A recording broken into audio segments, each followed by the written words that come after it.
El beso de la paz y la justicia, los días jueves, 12:30 horas, en Duplex, por Canal 7, Cablevisión Crespo y FM Latina.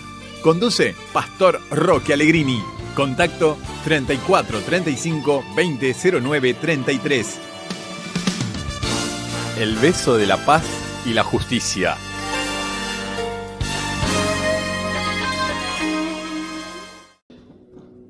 Estoy aquí otra vez con el plan en mi corazón de llevarle a usted una palabra fresca de parte de Dios que le ayude.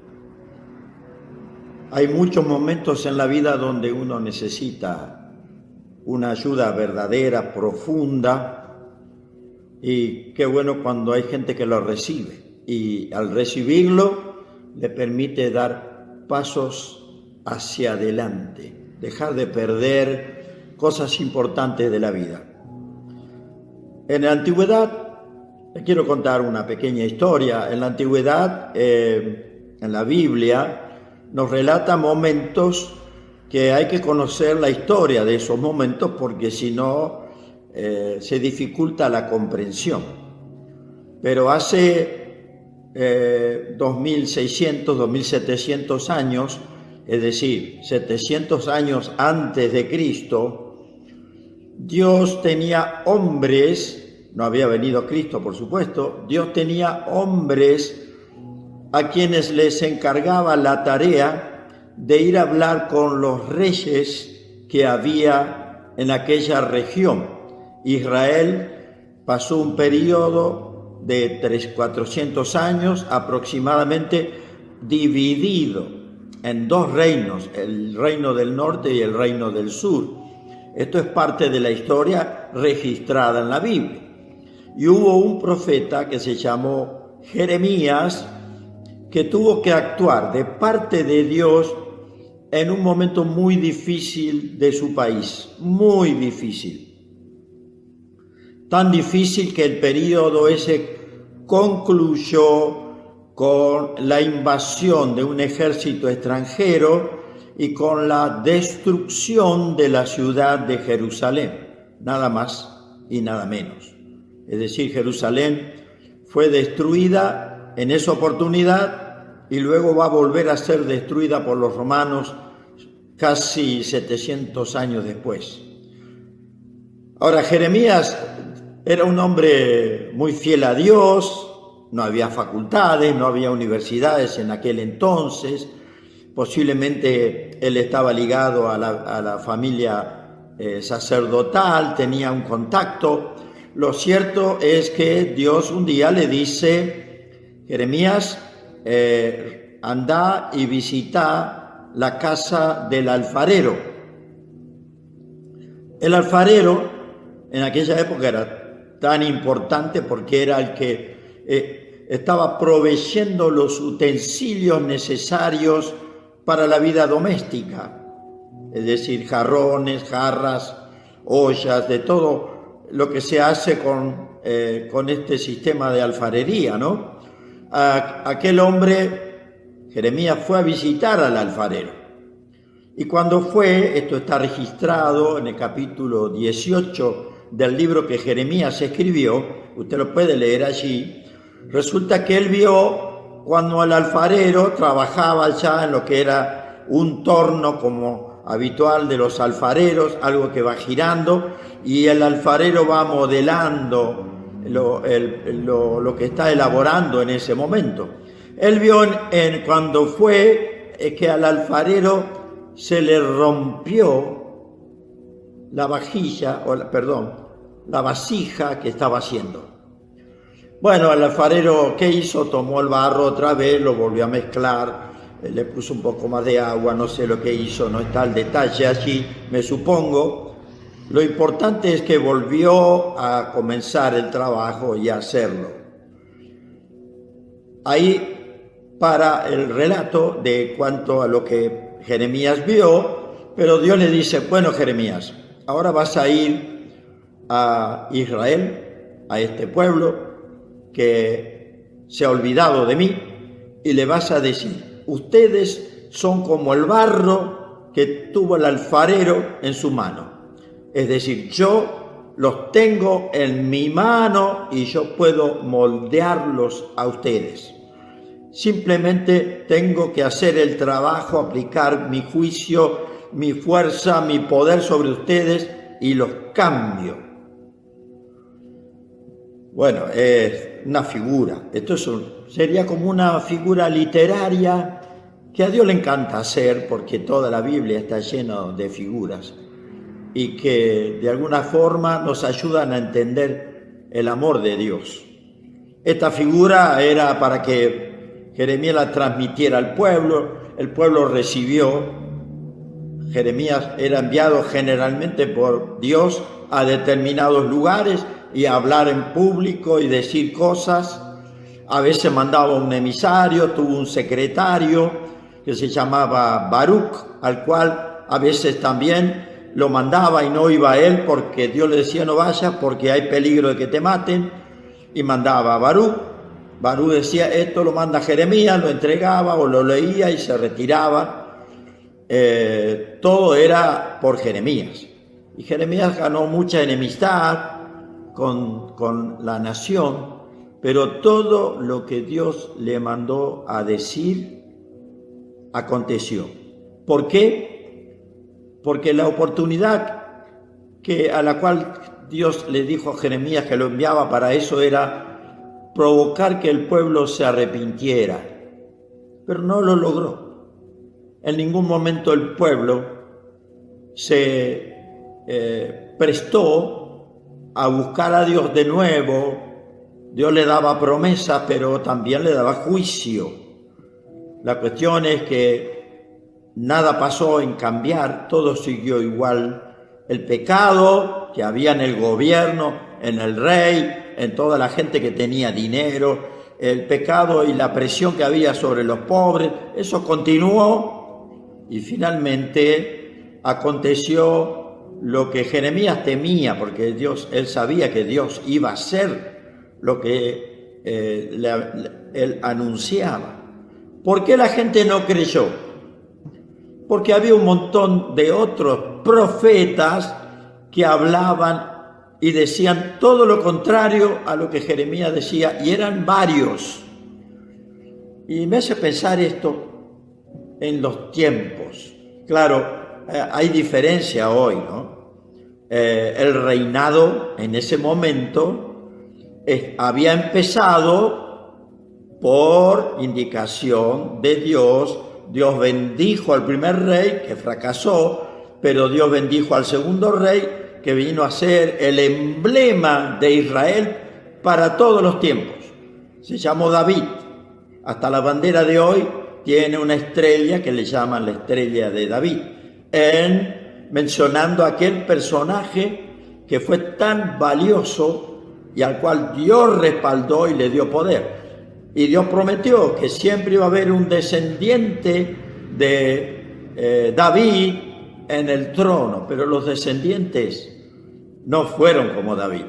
Se apartaron, fueron idólatras, desecharon a Dios, usaron el templo para cosas no santas. En fin, uno parece que la historia se repite. La diferencia hoy, lógicamente, es que los gobiernos no se sienten puestos por Dios, a pesar de que juran y prometen ser fiel, y si no, que prometen que van a rendir cuentas ante Dios, ante la justicia. Nada de esto ha pasado mientras yo he vivido, a pesar de que ha habido mucha gente que ha estado realmente dirigiendo, por ejemplo, nuestro país, y nunca se le pidió que rindiera cuentas cabalmente. Se lo absolvió, se lo dejó entrar y salir del gobierno, y siempre tenemos los que quieren permanecer más tiempo del que ha sido electo. Pero la cuestión es que, ¿qué quiere Dios? ¿Qué quiere Dios? Yo estoy orando e incito a orar a mi familia en la iglesia, a los creyentes de la congregación donde Dios me ha puesto, a que oremos por Argentina, que pidamos perdón por tantos pecados que se han cometido a través de tantos años, tanta malversación de fondos, tantos errores, tantas leyes anti Dios que se dictan. Bueno, nosotros nos limitamos a pedir perdón, no vamos a usar un arma, no, simplemente decimos, estamos en este país, amamos a Argentina y queremos lo mejor para Argentina. Y oramos a favor de Argentina. Oramos para que también se haga justicia, cosa que creemos que es muy importante que ocurra. La vida de un país es importante. Pero ahora quiero pasar de lo macro, que es un país donde todos estamos involucrados y recibimos los efectos de un buen o mal gobierno. Yo quiero pasar ahora a la vida privada. Quiero hablarles de otro caso del Nuevo Testamento, de un hombre que se llamó Mateo, o Leví era el nombre que él tenía, todos lo conocemos por Mateo. Es un nombre bastante común, hay muchas personas que han puesto este nombre a sus hijos, Mateo. Mateo, ¿qué era cuando vino Jesús? Ya estamos en la época de Jesús, nos vinimos para acá, no tan cerca, ¿no? Pero bueno, Mateo era un cobrador de impuestos, pero no era la DGI israelí, no. Era el cobrador de impuestos del imperio que dominaba Israel, que era el imperio romano. Roma estaba presente, todos sabemos que fue un tal Poncio Pilato que permitió que fuera crucificado Jesucristo. Él se lavó las manos, pero autorizó que Jesucristo fuera crucificado. Poncio Pilato era romano. Ahora, los romanos tenían poder sobre los pueblos, usted sabe, los que estudiaron escuela primaria y secundaria, saben que el imperio fue muy grande, y ellos le daban libertad a las naciones para que ejercieran sus costumbres. Procuraban no molestar para que la gente no procurara sacárselos de encima, es decir, tener una revolución para echar fuera a los invasores, a pesar de que pasaba, ¿no? Bueno, ¿qué hacían qué sistema tenían? Varios, pero también tenían uno que era elegir miembros de la nación dominada para que cobraran los impuestos para el imperio. Y a esa persona que tomaban, le daban una comisión. No trabajaba por nada, sino que trabajaba y recibía un dinero del imperio que estaba dominando la nación. Era considerado ese trabajo un trabajo de una antipatria. Imagínese usted, ¿no? Cobrar impuestos, juntar la bolsa de todos los días, digo la bolsa porque había muchas monedas en ese entonces, y luego se iba a rendir cuenta al representante del imperio, se le entregaba el dinero, recibía su comisión y se iba a su casa, y al otro día otra vez. Tenía una mesa donde se sentaba en lugares particulares para recibir el impuesto. Tal vez se pueda decir el tributo. La palabra tributo tiene más que ver cuando hay dominio de un país sobre otro, se le cobra el tributo, una imposición. Lo cierto es que Mateo estaba allí, pero un día, sin él esperar nada, apareció Jesús.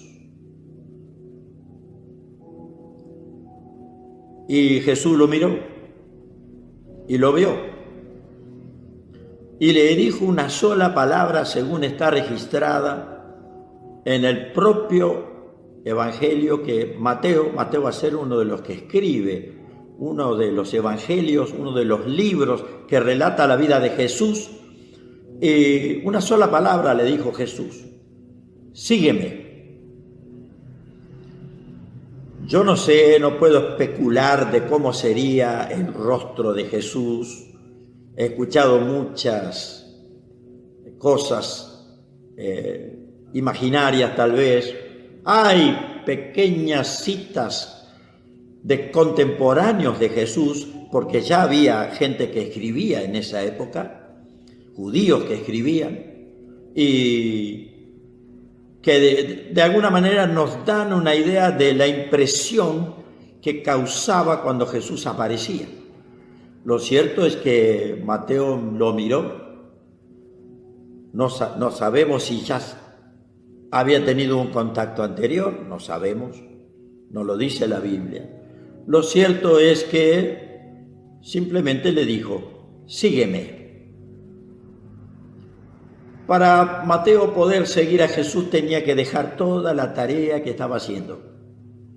Dejar de cobrar impuestos, abandonar su trabajo, abandonar su comodidad por un lado porque tenía bienes, pero la incomodidad de ser rechazado, de ser tal vez maldecido por sus propios compatriotas.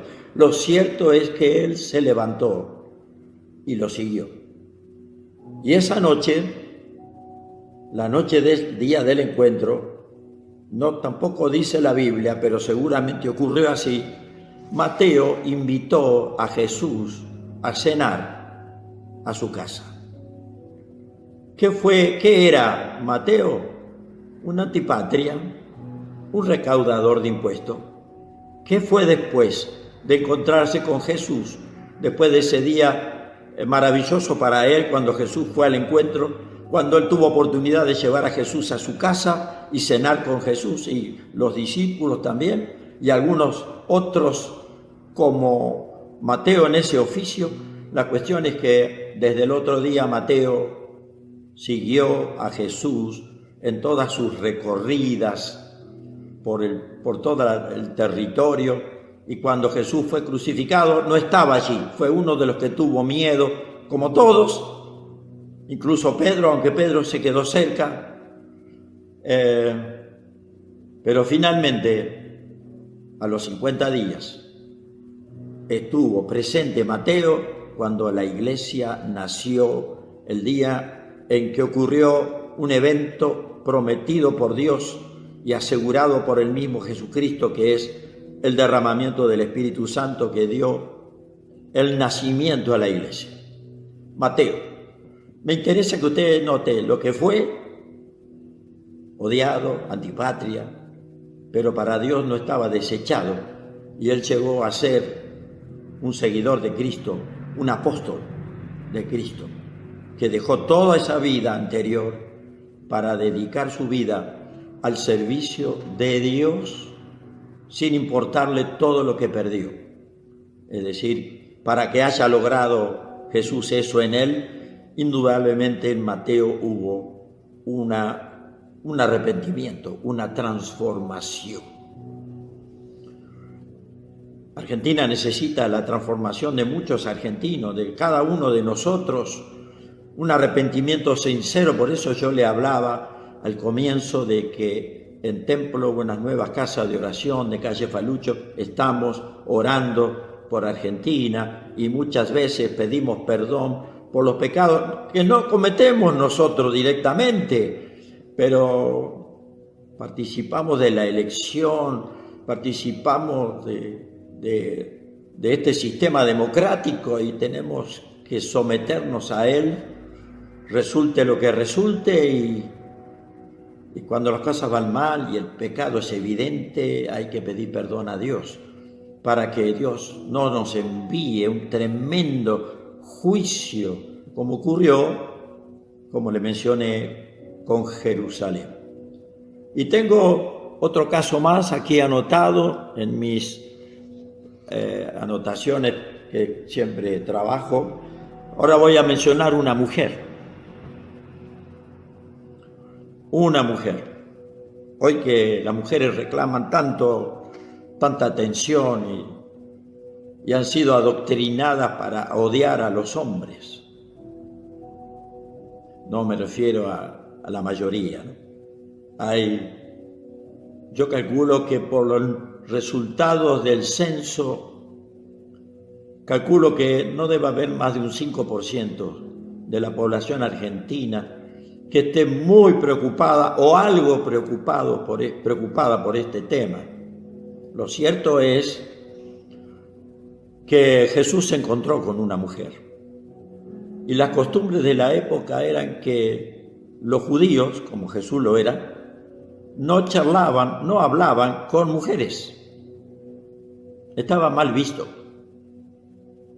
Jesús se puso a hablar con una mujer. Encima esa mujer ni siquiera era judía, era de un territorio vecino, que si bien había sido de Israel, en ese momento y por eventos de la historia, Samaria, así se llamaba el lugar, había sido repoblado por gente de muchas naciones y a muchos que vivían ahí relacionados con Israel habían sido dispersados. Lo cierto es que no sabemos qué era esta mujer, pero aparentemente ella era creyente en Jehová, pero con una religión distinta a la verdadera. Había sido adoctrinada con una religión parecida, similar, pero y con mucha idolatría.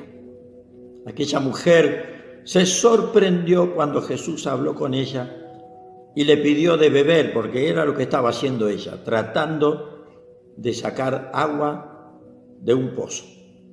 Jesús le dijo, ¿me das de beber? Y aquella mujer se sorprendió y directamente encaró el tema, le dice, ¿cómo? Si los judíos no hablan con mujeres, ¿por qué me habla usted a mí? Y bueno, Jesús le va a presentar un desafío. Las palabras de Jesús son profundas, son espirituales. Yo te puedo dar un agua con la cual tú jamás tendrías de nuevo sed. Ella lo entendió con el agua líquida que corre.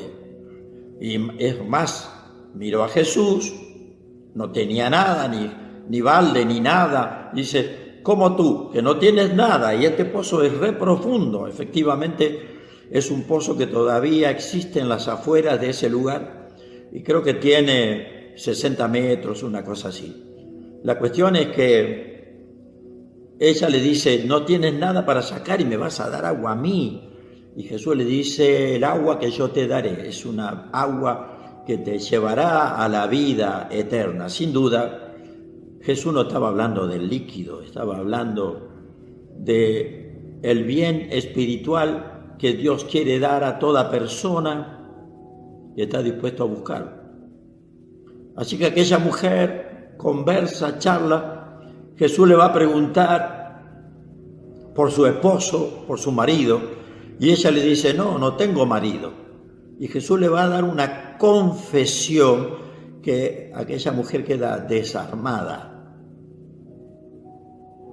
Le va a dar lo que nosotros llamamos una revelación, es decir, recibir en el corazón de una persona que está tratando con otra, recibir una revelación de cómo es la otra persona. Y Jesús le dice, mira, vos has tenido 5 maridos, es verdad lo que me estás diciendo, pero tuviste 5 maridos. Y el que ahora tienes no es tu marido, pero tienes uno. Y aquella mujer quedó totalmente sorprendida porque era verdad lo que Jesús le estaba diciendo. Y Jesús no pasaba habitualmente por ese lugar, pero cuando pasaba de largo. Ahora, en esa oportunidad él se detuvo y ese encuentro fue casual. No era poca gente la que vivía en Samaria. La cuestión es que aquella mujer muchos interpretan esto de los 5 maridos, que posiblemente ella haya sido una mujer, como le decimos, una mujer de la vida. Lo cierto es que ella, sorprendida por lo que Jesús le decía, va a recibir algo dentro de ella que va a transformar, que le va a desear recibir eso que Jesús ofrecía. Ella va a ir a la población. Mientras tanto, los discípulos de Jesús, que habían entrado al pueblo, porque ese pozo estaba en las afueras, y Jesús le dijo: entren ustedes, compren comida, yo los espero acá. Mientras tanto, los discípulos vuelven y la ven conversando con Jesús y se sorprenden también. Lo cierto es que aquella mujer va a ir al pueblo, va a hablar con los vecinos rápidamente, va a decirle: acá afuera hay un hombre que me dijo todo lo que yo he pasado. Ese hombre no es común, es un hombre especial. No era un adivino, es un hombre de Dios que está allá afuera. Vamos conmigo, yo quiero que ustedes lo conozcan, y logra que la gente vaya, mucha gente vaya a conocerlo. Y Jesús también les habla a ellos y quedan también sorprendidos, de tal manera que uno de ellos le dice a la mujer: ahora no solamente estamos creyéndote por lo que vos dijiste, ahora estamos creyendo en este hombre porque lo estamos escuchando. Por favor, Jesús, quédate con nosotros, seguí hablándonos.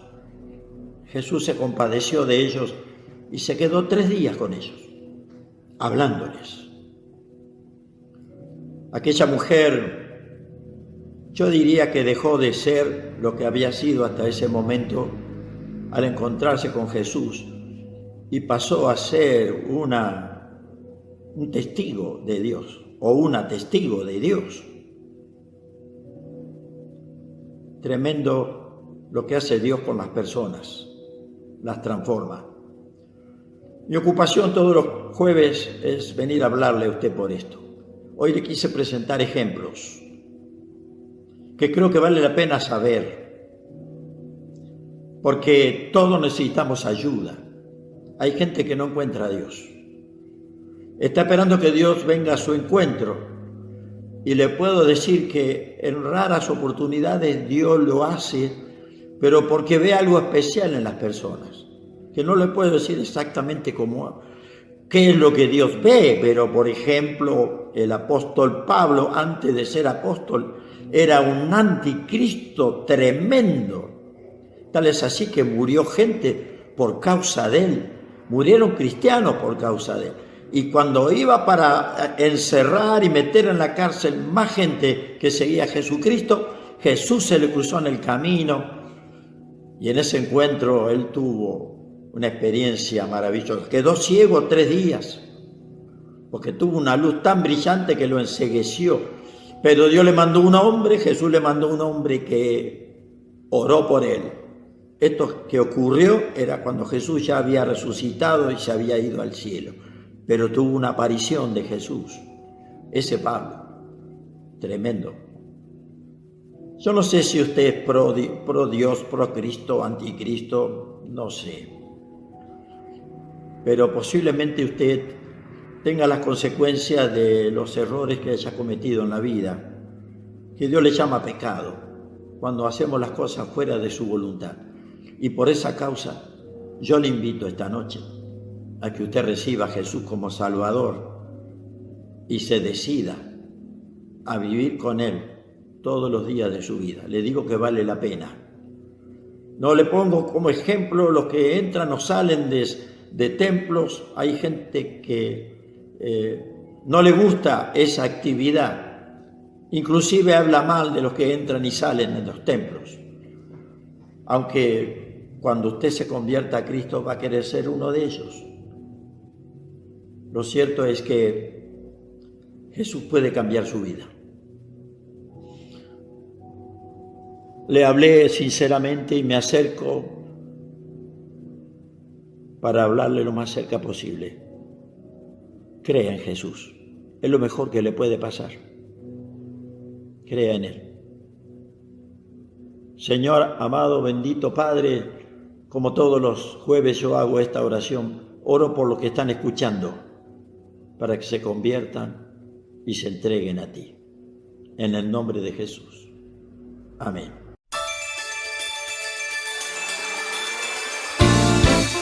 El beso de la paz y la justicia, los días jueves, 12:30 horas, en Duplex, por Canal 7, Cablevisión Crespo y FM Latina.